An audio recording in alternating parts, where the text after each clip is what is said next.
എല്ലാവർക്കും എൻ്റെ നമസ്കാരം. നിങ്ങൾ നിങ്ങളുടെ ജീവിതത്തിനെ സ്നേഹിക്കാറുണ്ടോ? നിങ്ങൾ നിങ്ങളെ സ്നേഹിക്കാറുണ്ടോ? നിങ്ങൾ ചെയ്യുന്ന കാര്യങ്ങളെ സ്നേഹിക്കാറുണ്ടോ? ഇന്നു മുതൽ നമുക്ക് ആ ശീലം ഒന്ന് തുടങ്ങിയാലോ? അതിനുള്ള വഴികൾ നമ്മൾ ഒന്നിച്ച് തിരഞ്ഞെടുത്താലോ? ഈ വീഡിയോ നിങ്ങൾ കാണണം. അവസാനത്തിലേക്ക് വരുന്ന പ്രധാനപ്പെട്ട പോയിന്റുകളും കാണണം. വീഡിയോ മുഴുവനായും കാണുക എന്നർത്ഥം. ചാനൽ സബ്സ്ക്രൈബ് ചെയ്യാൻ മറക്കരുത്. എന്തെങ്കിലും സംശയമുണ്ടെങ്കിൽ കമൻറ്റ് ബോക്സിൽ എഴുതി ചോദിക്കാം. നമ്മുടെ ജീവിതത്തെ ഇന്നു മുതൽ നമ്മൾ സ്നേഹിക്കാൻ തുടങ്ങുന്നു. നമ്മൾ ചെയ്യുന്ന കാര്യങ്ങളെ സ്നേഹിക്കാൻ തുടങ്ങുന്നു. നമ്മൾ നമ്മളെ സ്നേഹിക്കാൻ തുടങ്ങുന്നു. അതിനായി നമുക്ക് എന്ത് ചെയ്യാൻ കഴിയും? നമ്മുടെ മൊബൈൽ ഫോണിൽ നിന്ന് തന്നെ തുടങ്ങാം. നിങ്ങളെ ബുദ്ധിമുട്ടിക്കുന്ന, നിങ്ങൾക്ക് ഒരുപാട് ടൈം വേസ്റ്റ് ആവുന്നു എന്ന് തോന്നുന്ന ആപ്ലിക്കേഷൻസ് ഡിലീറ്റ് ചെയ്യുക. നിങ്ങളുടെ ശാരീരികവും മാനസികവുമായി നിങ്ങളെ ഡ്രെയിൻ ചെയ്യുന്നു എന്ന് തോന്നുന്ന ആപ്ലിക്കേഷൻസിനെ അൺഫോളോ ചെയ്യുക. സോഷ്യൽ മീഡിയകളെ അൺഫോളോ ചെയ്യുക. ആവശ്യമില്ലാത്ത നോട്ടിഫിക്കേഷൻസ് നമുക്ക് ആവശ്യമില്ല. എല്ലാ നോട്ടിഫിക്കേഷനും ഓൺ ചെയ്ത് വെക്കേണ്ട ആവശ്യമില്ലല്ലോ. അത്യാവശ്യമുള്ള നോട്ടിഫിക്കേഷൻസ് മാത്രം നമുക്ക് ഓൺ ചെയ്ത് വെക്കാം. മറ്റുള്ളവ നോട്ടിഫിക്കേഷൻസ് ഓഫ് ചെയ്ത് വയ്ക്കുക. നാലാമത്, നിങ്ങളുടെ ചുറ്റുപാടുകൾ എപ്പോഴും ക്ലീനായി ടൈഡിയായി സൂക്ഷിക്കുക. ഒരു മിഷനിലേക്ക് നമുക്ക് ലോക്ക് ചെയ്യാം.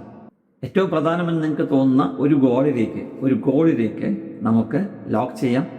3 മുതൽ 6 മാസം വരെ ആ ഗോളിലേക്ക് നമ്മളെ ട്യൂൺ ചെയ്യാം. ഓരോ ദിവസവും 2 മുതൽ 3 മണിക്കൂർ വരെ ആ ഗോളിലേക്ക് വേണ്ടി നമുക്ക് മാറ്റിവെക്കാം. മറ്റേ ഡിസ്ട്രാക്ഷൻസ് എല്ലാം ഒഴിവാക്കുക. ഒരേ ഒരു മിഷൻ മാത്രം, ഒരേ ഒരു ഗോൾ മാത്രം. നമ്മുടെ മനസ്സിനെയും ശരീരത്തിനെയും ശീലങ്ങളെയും ബിൽഡ് ചെയ്യാം. ചുമ്മാ കൺസ്യൂം ചെയ്യുക മാത്രമല്ല, നമുക്ക് ബിൽഡ് ചെയ്യാം. എല്ലാ ദിവസവും എന്തെങ്കിലും നമുക്ക് ക്രിയേറ്റ് ചെയ്യാം. എഴുതാം, ബിൽഡ് ചെയ്യാം, പെയിൻറ് ചെയ്യാം, വായിക്കാം. 30 മിനിറ്റ് സ്ക്രോളിങ്ങിന് പകരം ക്രിയേറ്റിങ്ങിന് വേണ്ടി നമുക്ക് മാറ്റിവെക്കാം. ഇതിലെ ഓരോ ദിവസവും നിങ്ങൾ പ്രോഗ്രസ് ചെയ്യുമ്പോൾ സെൽഫ് കോൺഫിഡൻസും സെൽഫ് എസ്റ്റീമും മോട്ടിവേഷനും സ്വാഭാവികമായും വർദ്ധിക്കും. നിങ്ങൾ ഒറ്റയ്ക്കിരിക്കുമ്പോൾ നിങ്ങളുടെ സോളിറ്റ്യൂഡിനെ, അതായത് ഒറ്റയ്ക്കിരിക്കുന്ന സാഹചര്യത്തെ നിങ്ങൾ തന്നെ അതിൻ്റെ യജമാനൻ ആയി മാറുക. 15 മിനിറ്റ് മുതൽ 30 മിനിറ്റ് വരെ എല്ലാ ദിവസവും ഒറ്റയ്ക്കിരിക്കുവാൻ ശ്രദ്ധിക്കുക. പരമാവധി സൈലൻ്റായി ഒറ്റയ്ക്കിരിക്കുക. സ്വയം റിഫ്ലക്റ്റ് ചെയ്യുക, ജേണൽ എഴുതുക, പ്ലാൻ ചെയ്യുക, ഭാവിയിലേക്ക് റിസെറ്റ് ചെയ്യുക. നിങ്ങളുടെ സ്വന്തം കമ്പനിയെ എൻജോയ് ചെയ്യുവാൻ ശ്രദ്ധിക്കുക. സൈലൻസ് നമ്മളെ എപ്പോഴും സഹായിക്കും. നിങ്ങളുടെ ഇന്നർ വോയിസിനെ ശ്രദ്ധിക്കുക, അതിനെ കേൾക്കുക. എനർജിയാണ് എല്ലാം എന്ന് കൃത്യമായി മനസ്സിലാക്കുക. അതിനായി എല്ലാ ദിവസവും 7 മണിക്കൂർ മുതൽ 8 മണിക്കൂർ വരെ ഉറക്കത്തിന് പ്രയോറിറ്റി കൊടുക്കുക. എല്ലാ ദിവസവും 20 മിനിറ്റ് മുതൽ 30 മിനിറ്റ് വരെ, ഒരാഴ്ചയിൽ 150 മിനിറ്റ് മുതൽ 200 മിനിറ്റ് വരെ എപ്പോഴും ആക്റ്റീവായിരിക്കുക.